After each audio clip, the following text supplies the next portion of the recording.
Hello there everyone, this is Mark 3 and welcome back to Starsector. When we left off on our gripping adventure last time, we were sneaking up on a pirate station. Continuing this time, we will continue to sneak up on a pirate station and hopefully give it such a shock that it'll stop being a pirate station and it'll be nice and happy and fluffy and all that jazz. No, I think we can shoot pirate stations. I mean, you get the option to invade any planet in this game. It really does give you some free reign in some respects. I've never tried invading a planet. I've never made it that far into the game, so yeah. But I could choose to attack this station, I think. But oh, sensor contact right there, just as I docked. But yeah, let's consider your military options. So every place you go to, you get military options, so you can think about what you want to try and do. So fleet goes into orbit. The local port authority seems to take no issue with your explanation as to why your transponder, regrettably, can't be turned on. Technical issues, dear boy. Yes. So we've got some options here. Open the comm relay. We can try to trade with them a bit. I'm tempted to try and trade with them, honestly. The thing is, though, if I sell stuff to the pirates, then the pirates get those supplies and any kind of boon from those supplies. So where you buy and sell stuff actually does matter in this game as well. So I'll get to that in a bit though. So here we go. Red ones don't like us. The mercenary officer is a neutral party, and then Ray Cabracan is our agent contact. So here we go. Connecting. You contact the agent and exchange passphrases to verify each other's identities. The agent then transmits the data file with the raw data sensor readings of the unstable jump points, and then we just cut off and we're good to go. I don't think I want to trade anything with these guys right now, so leave. But here we go. That contact is there. That's actually a bad sign. What that is the sensor range of that fleet. Well, that contact. So that contact, that's the sensor range. I am well within that sensor range. So, yep, I am going to E-burn immediately and get out of here. Oh, look! It is an unidentified fleet, it is pursuing, and it is kind of nasty, so run away. I'm outside the sensor range, so I am diverting and just changing course and going, haha, sucks to be you, basically. And then I'm going to go dark again, because I want to pay a cheeky little visit to the debris field and just do a bit of salvaging. So, ha. Okay, salvaging. That's something I forgot to mention last time, by the way. Something the game doesn't really tell you is the shepherds actually come equipped with a gantry, which gives a bonus to salvage efforts. It's not. It's not a straight thing, it's a diminishing returns thing, but even one can be quite beneficial to have along. Okay, I'm quite safe here, I think. So, but that's an issue I constantly have, actually. I keep hitting emergency burn by mistake when I mean to hit a sustained burn. It's a habit I seem to have got in this game, and I've not managed to crack it so far and just get rid of it. Anyway, yeah. There's meant to be salvaging rigs like in a bunch of different ship sizes, but it only comes prefixed on 2 hulls. The Shepherd being one, and the salvage rig being another, which is an actual ship in its own right.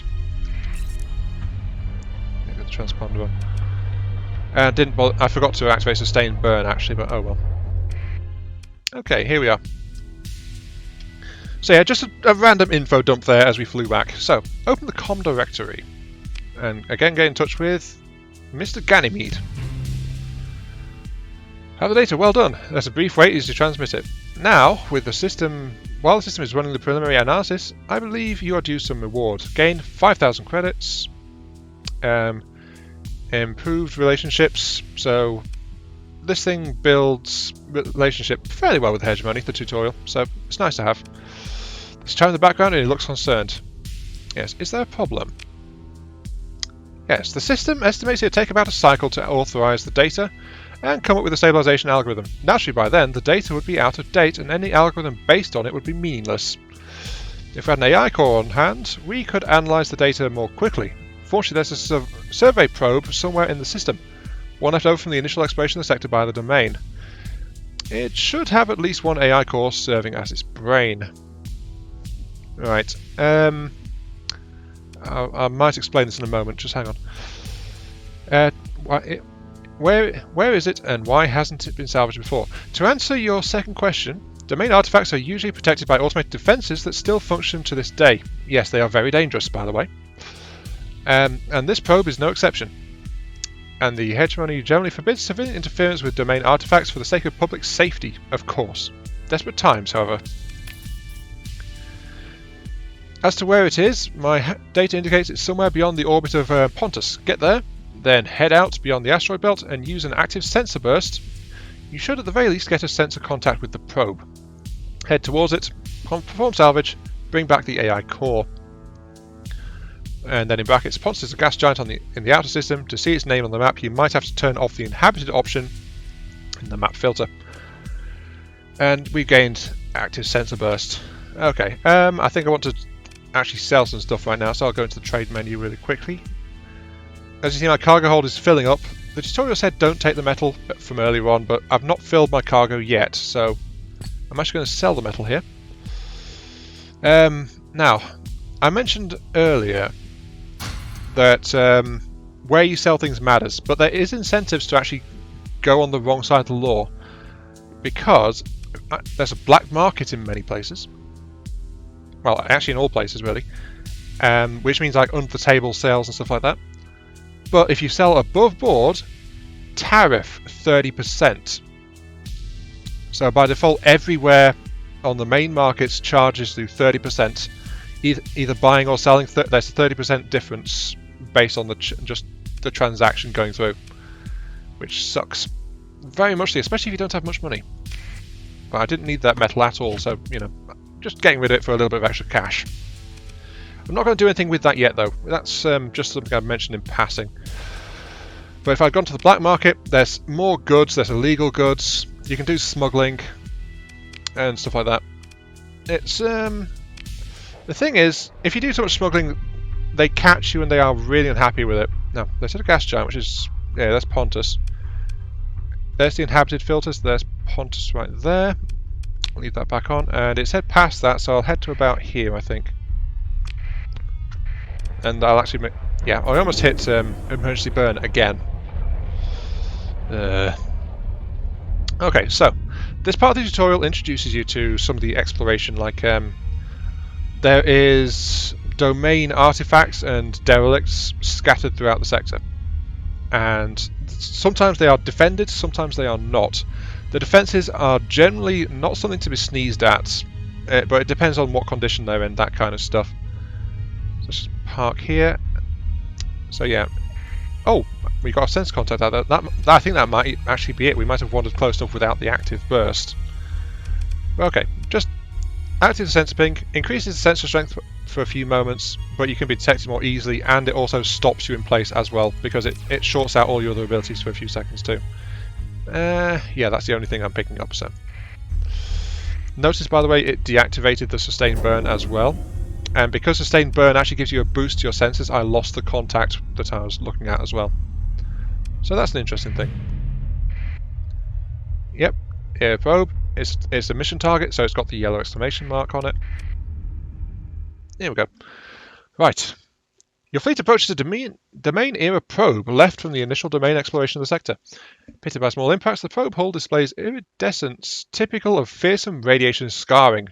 Though this probe's manufacture could well date 1,000 cycles ago, some systems are still normally active, like still active 1,000 years later. Ugh. Okay, here we go. As your fleet moves in closer, several engines are detected coming online inside the probe's hold. So it's got automated defences. However, there is some things to note here. 3 is actually significant, usually. But in this case, you see those orange bars above them? That means these things are damaged. Quite badly damaged, in fact. And if I bring up the extra information, yeah, look, this one has got glitched sensors arrays, unreliable subsystems, erratic fuel injectors, and a compromised hull. all of which boils down to its weaponry having less range. It can't move around as well. Its sensors don't have as much resolution. Its hit points are lowered. It can't remain at peak performance in a fight for as long.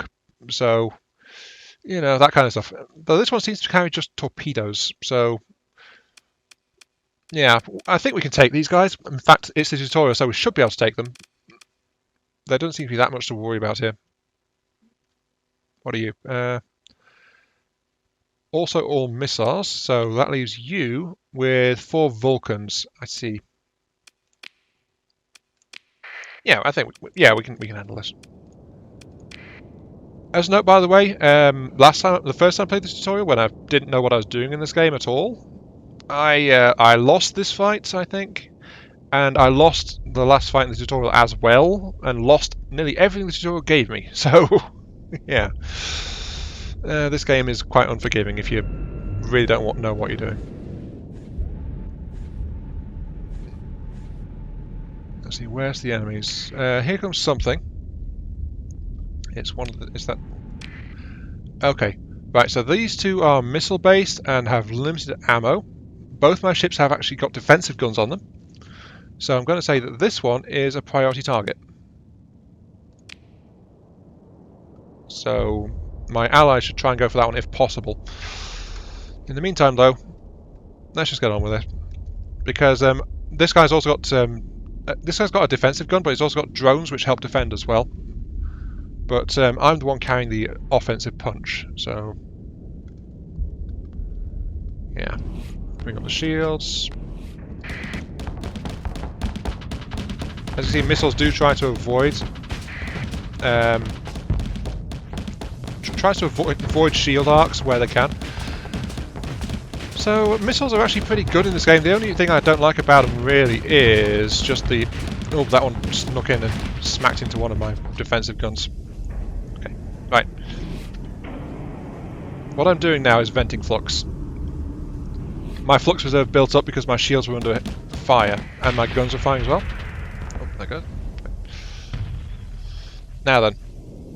You see next to my ship, and next to the other ship as well, and next to the enemy ships too. Oh, look at those laser drones, they're doing the business.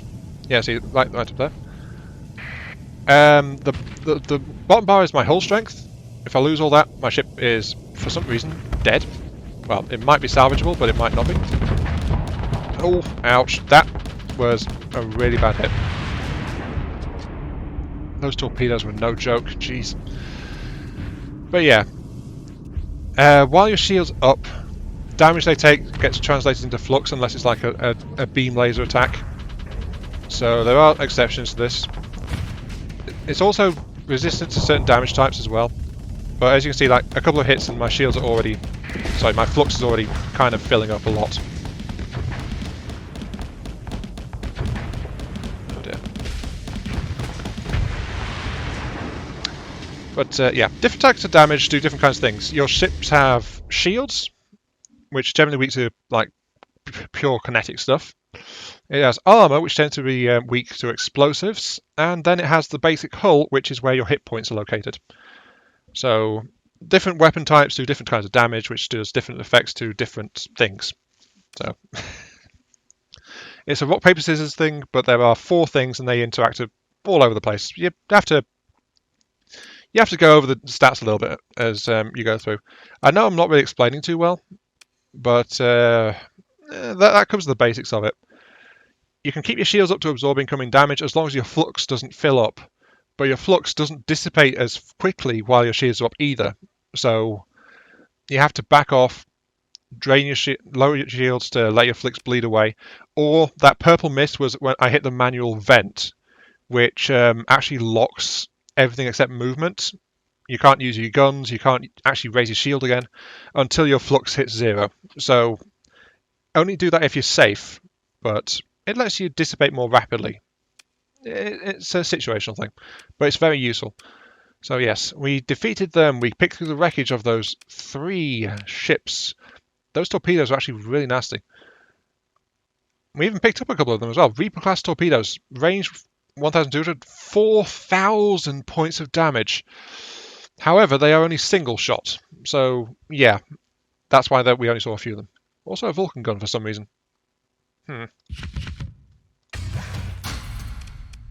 That's fine. Yeah, that's nothing special though. It's just like a single shot, heavy damage weapon system. We leveled up as well. As your fleet finishes mopping up the automated defences, a weak hyperwave ping is detected coming from the probe. It's unclear if this is random noise from a dying subsystem or some kind of encrypted signal. Your fleet finishes approach to the domain era probe without further incident. And now we are onto the salvage screen. If only I had more crew. Though that said, 84% is much better than those earlier ones, so yeah, this is a much easier task overall. I seem to be burning through heavy machinery though. Now, you've not seen me do this before, but there is the take all button. I've just been manually checking things as we've been going so far in this playthrough, because like it's like examining things, letting you guys see what I'm doing as well. But now I can just glance at it and go, ooh, shinies, and then go take it all. Yes, doink. Haha. I have overloaded though, so yes. The key thing here though, Gamma Core, AI cores are highly illegal, but they're also highly expensive and highly beneficial. So yeah, they are worth looking for. And then if you can get them back to somewhere you can sell them, that's fine. But if you get a colony later on, you can use a core to help boost your colony as well. But again, highly illegal. It depends on how naughty you're planning on being. Now, my fuel tanks are over capacity. Because of that, my supply use has jumped. Because the fuel has been packed in wherever it'll go. I can carry it, but it's going to seriously affect things. So yeah, maintaining the excess capacity is costing an extra 2 supplies per day. So going over capacity in any amount greatly increases the drain. And you also saw my speed dropped as well. Yeah, see, it cut a significant chunk off my maximum speed. So try to avoid going over your limits. It's not really recommended. Okay. And repairs are being sorted out. I need to go back to the station. There is a debris field here, but it was produced by a probe, so it's going to be a significant risk. It's going to be a bit risky to go into it, and there won't be as much there, I don't think. If you have the space, it's worth generally trying that, but it depends really where you are and how good your equipment is. And my equipment is not that good, and my ships are few and have limited space, so I didn't really feel like salvaging that. Pass by the sun. Oh, another navigational note. Don't fly into stars. It's very damaging. In fact, you see these, the coronas on them?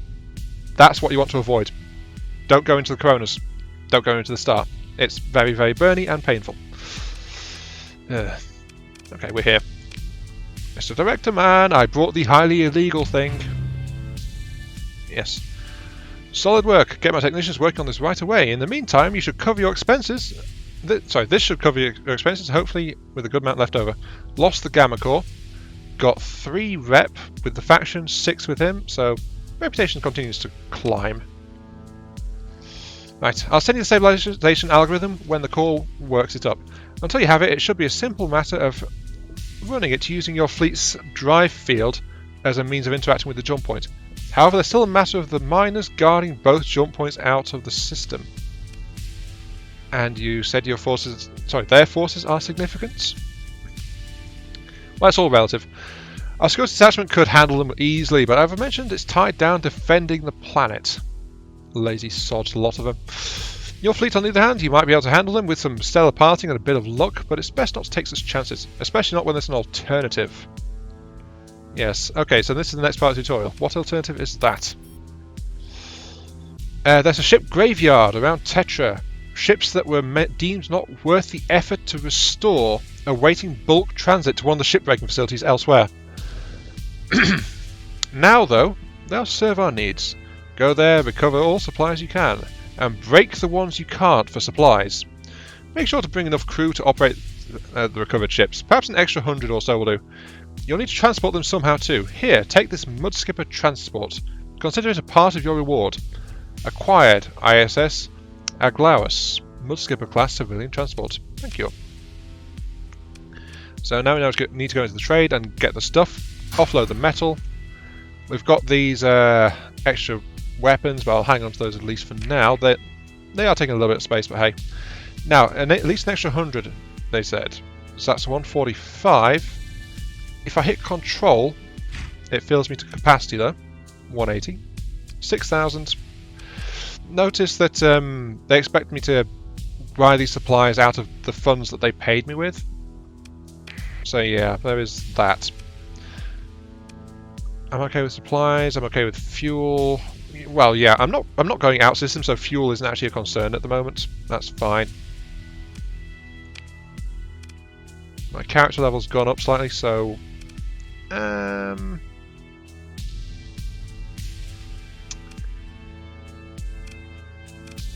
guess some recovery operations would be nice. Let's get recovery operation, yeah. By the way, I don't know if you guys noticed, but I actually got experience just from finding points of interest. So when I found that probe, I got experience. When I found junk fields, I got experience. When I find these derelict ships, I'll get experience. So this game doesn't force you into any particular avenue to try and progress throughout. It's like you get experience no matter what you're trying to do. Did I actually salvage the inactive gate debris field? I don't remember. Did I? Let's go and check. This is the gate they were messing with, by the way, when they made everything stop working. Yes, I did. Okay, fine. That's fine. Let's get out to Tesha. And fly. And look, I've got 3 ships because we've got a Mudskipper transport with us. How lovely. So if you look, you can see roughly how many ships are in a fleet. It's quite handy. Sensor contacts. Here we go. And look at this. Discovered 20. Discovered 40. Discovered 50. So, yeah. Experience. And basically I get to pick around and decide what to do with this. So there's a whole bunch of derelict ships out here. The issue is finding one that is worth the time to bring it in. There's a couple of destroyers out here actually. I suspect the Hammerhead class destroyer is one that you're always guaranteed to have, but I don't recall about the rest of it. But when you go to these guys, there's a chance you can salvage them. It depends on the condition of the ship. But sometimes they're just too badly damaged. You can't do anything. It's just like break it up. Okay, here we go. This Hammerhead is intact enough to be recovered.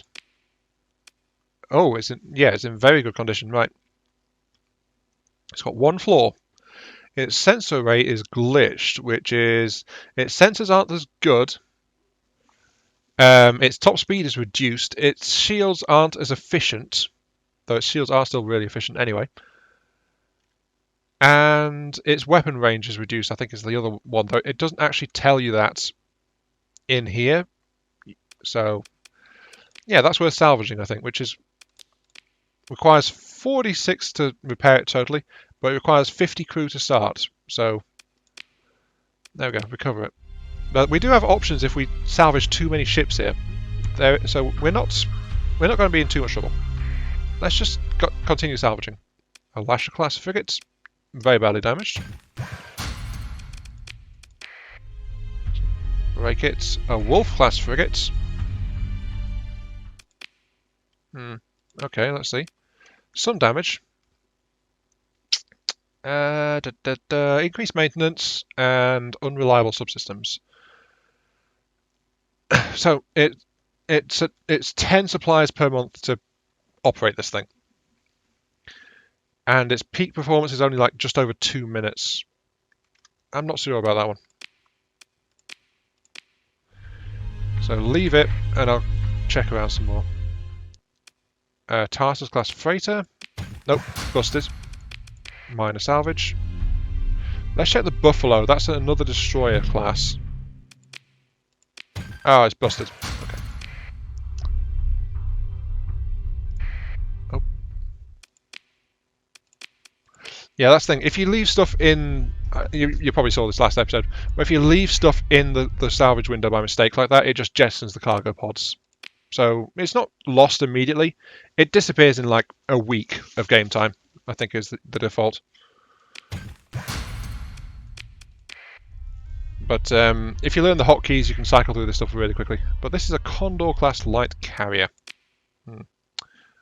How bad are you? You are...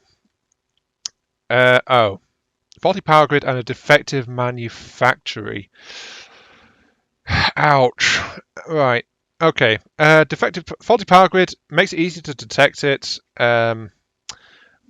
Makes the shields less effective. Affects flux, which is that thing I mentioned during the probe fight earlier. So this ship can't dissipate fluxes effectively. It can't handle as much flux. Its top speed is reduced. But the thing that kills this one rather badly, in my opinion, here is defective manufactory, which actually makes the makes this ship's flight bays less effective. So this is a carrier. It's got 2 fighter bays, 1 medium missile, 2 small ballistics mounts for its weaponry, but its fighter bays are busted basically. So it's not in great shape. I'm seriously tempted to just scrap this thing, but it's only 2 faults overall, so it'll help. I'll recover it for now. However, there's something going on, which is I think I'll check my fleet screen here. Yeah, I don't have enough crew to operate everything I've picked out so far. So to avoid crew understrength, which increases supply drain and causes ships to start degrading, I'll mothball that guy, and I'll mothball the damaged destroyer as well. So these guys are being brought along. They are affecting our maximum speed, I believe, but they aren't being ready for combat, and they don't have much crew on them. So they'll be brought along until we can fix them up later. But it's preferable to mothball your craft rather than allow your supplies to drain and your crew to be depleted and all that stuff. So if I remember, the very first time I did this, I actually lost my hammerhead just on the flight back to Ankara because I brought everything. I didn't know about mothballing, and then the ship blew up when I was flying back to the planet because it was how bad the situation was, and I didn't even know it was going on. So yeah, another little story there for you. Watch out and mothball if you have to. It's very, very, very handy. Oh, you seem to have been good. Compromised hull. You're a weak hull anyway. Yeah, I can get some use out of you. Recover you. A Dram class tanker. Always good to have a tanker. Depends on how good it is. Oof. Ooh, ouch. Alright, degraded engines, erratic fuel, increased maintenance. None of these... I don't need the increased fuel capacity, honestly, at this point. So I'm gonna say no to this one. I'm gonna scrap you. Begin salvage, yes please. Right. You are very badly damaged. And that just leaves the Wolf class frigate from earlier. So what have we picked up so far? We picked up a kite shuttle, we picked up a destroyer, and we picked up a light carrier, which is somewhat busted, but at least it is somewhat functional. This guy, limited combat duration, but the increased maintenance is the big thing here, I think. I'll take it. It'll be serviceable, but it's definitely in poor condition.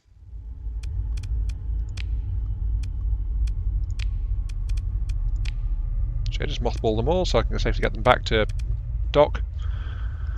Sensibles, make sure I didn't miss anything. Nope, nope, didn't miss anything. Okay, right, back to Ankara we go. Notice that we have more little ships joining our force, and we bumped into an asteroid. I don't know if that really does anything, but I suspect it can, but I've never really seen it do much of anything to my ships except knock them off course a bit. So I don't really know. Yeah, here we go. We've reached Ancyra. And I'm afraid I'm going to have to leave it there because we've reached the half-hour mark. That is the end of this particular part. So, next time in Starsector, Iron Mark III will sign a peace treaty and become a pirate, and the pirates will leave everyone to salvation and harmony beneath their iron heels on blasted landscapes and all that jazz. I don't know where the hell that was going. And or next time, oh my voice. And or next time, someone is going to get shot. Yeah, someone's going to get shot. I need to get this fleet into fighting shape. So yeah, we'll be refitting stuff next time. This is Iron Mark III. Thanks very much for watching. Hope you guys enjoyed the show, and I'll catch you all some other time. See you all later, because I need to go and get something to drink. Oh my.